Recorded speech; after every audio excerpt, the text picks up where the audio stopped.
Correction de l'exercice 2 de l'examen national 2023, session normale. L'énoncé de l'exercice. Il s'agit d'un exercice sur les nombres complexes. Dans le plan complexe rapporté à un repère orthonormé OIV, on considère les points A, B, C, D d'affixes respectives. Donc A, c'est égal à racine de 2 plus I racine de 2. B égale 1 plus racine de 2 plus I. C égale à B bar, c'est le conjugué, c'est-à-dire B égale le conjugué de B. Ensuite, D égale 2I. Écrire le nombre complexe A sous forme trigonométrique. La deuxième question, vérifier que B de 2A, c'est vérifier que B moins D égale à C. B, montrer que racine de 2 plus I facteur B moins A égale à B moins D. Ensuite, en déduire que les points A, B et D sont alignés. Alors, pour 3A, vérifions que A c'est égal à 2B. B, en déduire que 2 arguments B égale P quart, modulo de puis. Ensuite, R, on considère R la rotation de centre O et d'angle P quart. Il transforme un point M d'affixe Z en un point M' d'affixe Z'. Alors, montrons que, ou bien montrer que Z' égale la relation entre Z et Z', c'est Z' égale 1 demi 1 AC, 1 demi AZ.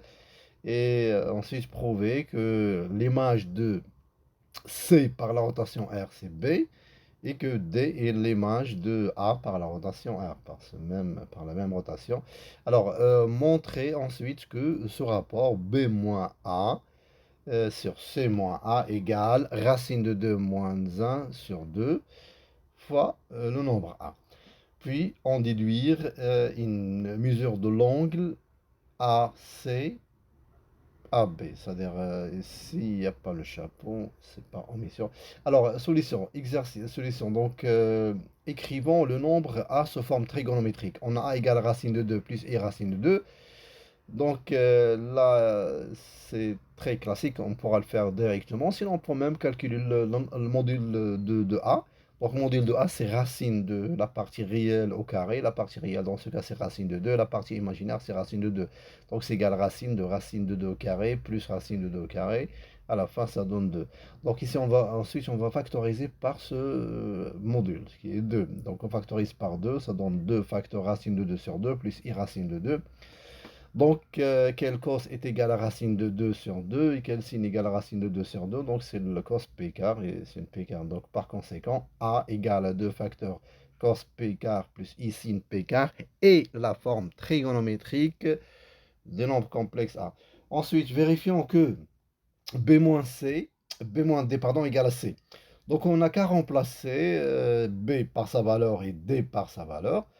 On va avoir 1 plus racine de 2 plus i égale plus i moins 2, d c'est moins 2i.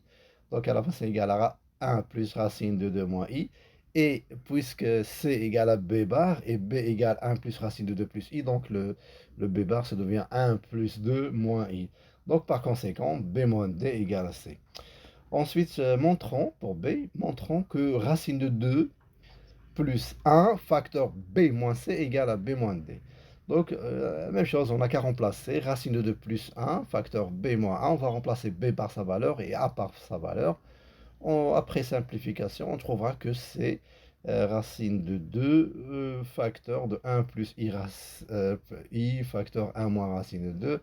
Ensuite, on va encore développer. On trouvera à la fin que c'est égal à racine de 2 par un simple calcul. Donc, c'est égal à racine de 2 plus 1 moins i. Et ce racine de 2 plus 1 moins i, c'est exactement c. Donc, par conséquent, racine de 2 plus 1, facteur b moins 1 égale à b moins d, parce qu'on a déjà montré que ce c égale à b moins d.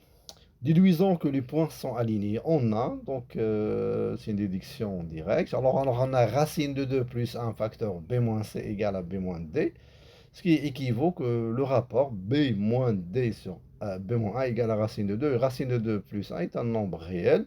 Alors, les points sont alignés. Alors, les points d'affixe, respectivement petit b, et le point d'affixe petit A et le point d'affixe petit d sont alignés. ou directement on écrit, direction les points A, B et D sont alignés. Vérifions que AC égale à 2B. Donc on a AC égale racine de 2 plus I racine de 2. On va remplacer A par sa valeur et C par sa valeur et développer. Et lorsqu'on développe, on trouve, c'est un calcul comme dans R, seulement il faut faire attention pour le I lorsqu'on a une multiplication de, par exemple, qu'est-ce qu'on va voir ici, I racine de 2 moins I, ça donne moins I au carré racine de 2, donc moins I au carré, c'est 1, parce que c'est I au carré, on sait que I au carré égale à moins 1, donc tout simplement. Et pour le reste, c'est tranquille, comme ce qu'on fait dans R, un calcul comme ce qu'on fait dans R, seulement on fait attention on travaille avec le i en général. I au carré, donc la clé c'est le fait que i au carré égale à moins 1. Donc on trouve à la fin que AC égale à 2B. Alors à partir de ça, on va en déduire le résultat suivant. Donc on a AC égale à 2B, donc on commence par donc l'argument arg de B égale arg de produit AC. Et on sait que l'argument de produit égale la somme des arguments. Donc l'argument de 2, B, ça donne l'argument de 2 plus l'argument de B. Et pour le second terme, voilà, pour le terme à droite, pour le membre, pardon, membre à droite, c'est arg C plus arg, pas arg A plus arg C. Et l'arg C, on sait que C égale à B bar. Donc l'argument de B bar, c'est égal moins argument de B. Donc l'apparition de moins. Ensuite, on va encore simplifier. On trouvera que c'est égal à 2 arg B égale l'argument de A. Et l'argument de A, on a déjà fait, c'était la première question, c'est égal à P car. Donc à la fin, 2 arg B égale P car. Donc tout est écrit. Montrons que Z bar égale à 1 demi AZ.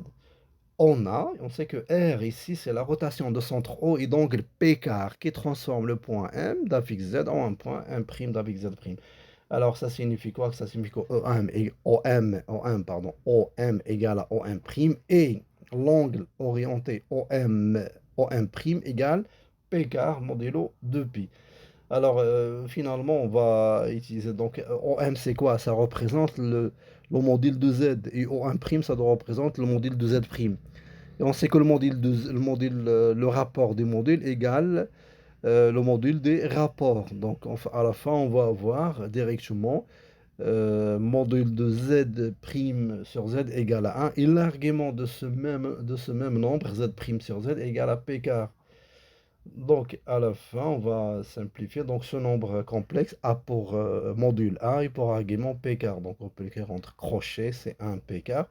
Ou encore sous forme exponentielle, c'est I, c'est l'expo de I P car. L'expo de I P car, on pourra le simplifier, ça donne, qu'est-ce que ça donne? Ça donne cos P car plus I sin P car. Et ça représente quoi? Ça représente A sur 2. A sur 2. Donc par conséquent, Z' égale 1 demi AZ. Donc prouvons que R, l'image de C par R égale à B et l'image de A par R, c'est égal à D.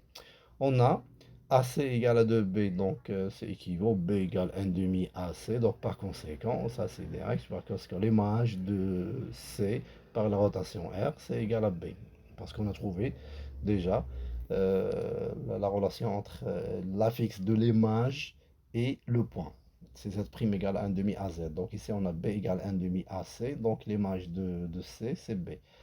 Alors pour A, c'est un peu flou, on ne peut pas le déduire directement. Donc on va calculer tout d'abord, on commence par le membre à droite. Donc 1 demi A, parce qu'on cherche l'image de A. Donc ça donne 1 demi A au carré. Et on sait que A c'est égal à quoi? Égal à 2 l'expo de IPK. À partir de la forme trigonométrique, on a la forme exponentielle de A. C'est A égale à 2 l'expo de IPK. Donc le A au carré, donc puissance d'une puissance, ça devient 4. L'expo de IP quart fois 2, ça donne IP demi. L'expo de IP demi, c'est égal à I. Donc par conséquent, A au carré égale à 4I. Ensuite, on va avoir 1 demi A égale 2I. Donc 2I, c'est quoi? C'est D. Donc par conséquent, l'image de A par la rotation R, c'est D. Montrons ensuite ce rapport B-A sur C-A égale racine de 2 moins 1 sur 2 A. Donc on a B moins A sur C moins A. On va utiliser ce qu'on a déjà trouvé. Donc tout d'abord, on va pour avoir la relation, on a déjà AC et A au carré, c'est ce qui est égal. Donc on va multiplier le numérateur et le dénominateur par A. Donc pour le numérateur, on va multiplier par A, on laisse A, on va pas développer, on laisse comme ça à l'apparition de A. Pour le dénominateur, on va avoir AC moins A au carré. Et AC, on a déjà trouvé que c'était égal à 2B, A au carré égal à 2D. Ensuite, on va factoriser par 2. Donc, on va avoir B moins A sur 2, facteur B moins D fois A. Ensuite, à partir de la relation racine de 2 plus 1 qu'on a déjà trouvé avant, c'est donc facteur B moins 1 égale à B moins D. Ça veut dire que B moins A sur B moins D égale à 1 sur racine de 2 plus 1. Ensuite, on va simplifier. Donc 1 plus 1 sur racine de 2 plus 1, ça devient racine de 2 moins 1. Donc on va la remplacer dans la relation précédente. Donc qu'est-ce qu'on va voir à la fin? Ainsi, B moins A sur C moins A égale à racine de 2 moins 1 sur 2 fois A. Ensuite, déduisons. Donc ça, on pourra le faire par pas mal de méthodes, mais toujours on cherche la méthode la plus... c'est-à-dire, c'est la méthode où on va faire moins d'opérations. C'est-à-dire une méthode qui est moins coûteux au niveau du temps. Donc on va le faire en un temps record. C'est ça la méthode la meilleure méthode, ou bien la méthode la plus simple. Voilà. Déduisons une mesure de l'angle. Donc, une mesure de l'angle, il y a le chapeau. Nous allons voir le mesure de l'angle orienté. On a par définition AC AB. L'angle orienté égale l'argument de ZAB sur ZAC. Le ZAB, c'est B moins A et le ZAC, c'est C moins A. Donc, ensuite, on a déjà trouvé que B moins 1 sur C moins A égale à racine de 2 moins 1 sur 2A. Donc l'argument des produits, ensuite ça doit somme des arguments. Et l'argument de ce nombre réel strictement positif, c'est 0. Donc, parce que c'est un nombre réel strictement positif, alors son argument c'est 0. Ensuite l'argument de A, c'est déjà fait, c'est égal à P car c'était. Donc voilà, bon courage.